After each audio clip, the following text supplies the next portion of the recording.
इम्तियाज़ मलिक है और मैं फिजिशियन हूँ, head of department for information hospital, department of medicine. और क्योंकि यौम आज़ादी करीब है 14 अगस्त, उसके तनासुब से थोड़ा सा आज़ादी के बारे में और फिर उससे मिलती जुलती चीज़ सेहत के बारे में बात करेंगे। आज़ादी बहुत बड़ी नेमत है, थोड़ा सा अनफॉर्चुनेटली हम यूँ आज़ादी मिलने के बाद जो फासला पड़ता गया उसकी नेमत की हम कदर बहुत कम करते हैं।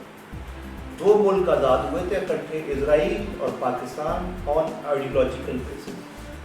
वो क्योंकि मेरिट पे, सिस्टम पे बिलीव करते हैं, उनकी तरक्की देखें, और हमने अफरा-तफरी और करप्शन अपनाई तो हमारी तरक्की देखें। और कुदरत का उसूल भी है कि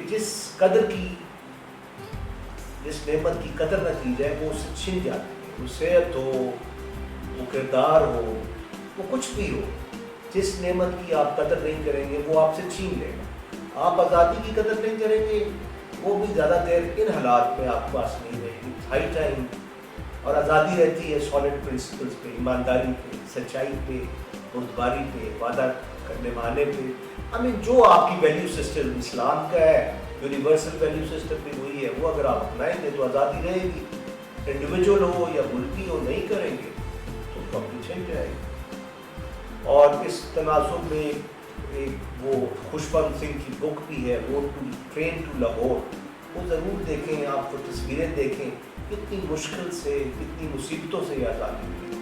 और बहुत सारे ऐसे थे कारवान जो रास्ते में कट मर गए, कुछ भी नहीं मिला, उनका तो ख्वाब भी पूरा नहीं हुआ।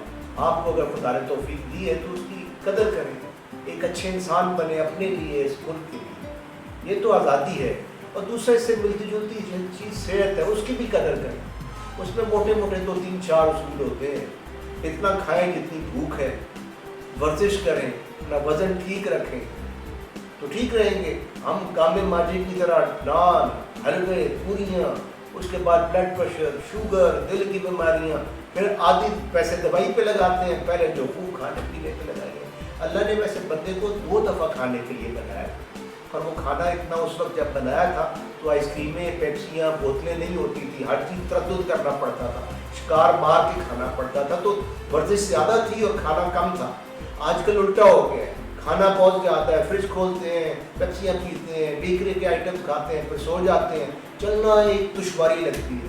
हम रोज़ मरीज देखते हैं, उनका यही हिसाब है, बहुत मोटे, 100 प्रॉब्लम्स, डायबिटीज़, हाइपरटेंशन, दमा, हार्ट की बीमारियाँ, और इसमें 80% कसूर अपने का होता है। वो कहते हैं the rich dig their graves with their teeth. अमीर लोग अपनी कब्र अपने दांतों से खोदते ही, वैसे ये अमीर ही नहीं, अब तो गरीब भी खोद रहे हैं। तो मेहरबानी करें, दांतों का इस्तेमाल कम करें और टांगों का इस्तेमाल ज़्यादा करें। और आखिर में अल्लाह करें हम सब अच्छी बातें करें, थोड़ा सा अमल करें इन चीज़ों पे, आज़ादी भी रहे और सेहत भी रहे।